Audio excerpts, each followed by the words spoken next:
ഈ ഗവൺമെന്റിന്റെ ആദ്യത്തെ ബഡ്ജറ്റിലെ ആദ്യ പ്രഖ്യാപനങ്ങളും അതിന് മുൻപ് നടത്തിയ പ്രസംഗങ്ങളുമായി താരതമ്യം ചെയ്ത് നോക്കുമ്പോൾ വ്യവസായ മേഖലയോട് വേണ്ടത്ര നീതി പുലർത്തിയിട്ടില്ല എന്നാണ് കാണുന്നത്.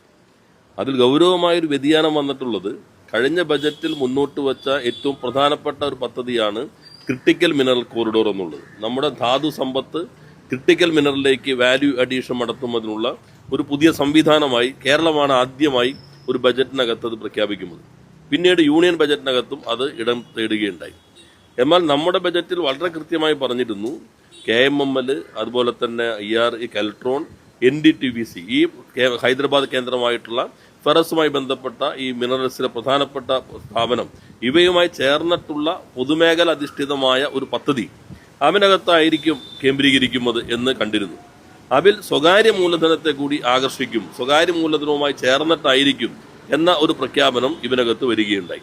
അപ്പോൾ നേരത്തെ ഈ 3 സംവിധാനങ്ങൾക്ക് മുൻകൈയുള്ള ഒന്ന് അതിനകത്ത് മറ്റെന്തൊക്കെ വേണമെന്നുള്ളത് ആ ഘട്ടങ്ങളിലാണ് തീരുമാനിക്കുന്നതെങ്കിൽ ഇപ്പോൾ പൂർണ്ണമായിട്ടും സ്വകാര്യ മൂലധനത്തിലേക്ക് വിട്ടുകൊടുക്കാനും ഈ പൊതുമേഖലാ സ്ഥാപനങ്ങളെ പൂർണ്ണമായിട്ടും ഒഴിവാക്കിക്കൊണ്ടുള്ള ഒരു പ്രസംഗമാണ് ഇന്ന് ധനകാര്യ ഉപമന്ത്രി കൂടിയായ മുഖ്യമന്ത്രി നടത്തിയിട്ടുള്ളത്. അത് KMML ഉൾപ്പെടെയുള്ള ആ മേഖലയെ സ്വകാര്യവൽക്കരിക്കുന്നതിനും ധാതു സമ്പത്ത് പൂർണ്ണമായും കൊള്ളലാഭം തട്ടിയെടുക്കുന്നതിന് വേണ്ടി കൈവിട്ടു കൊടുക്കുന്നതിനുള്ള ഒരു തീരുമാനമായിട്ട് വേണം കാണാൻ.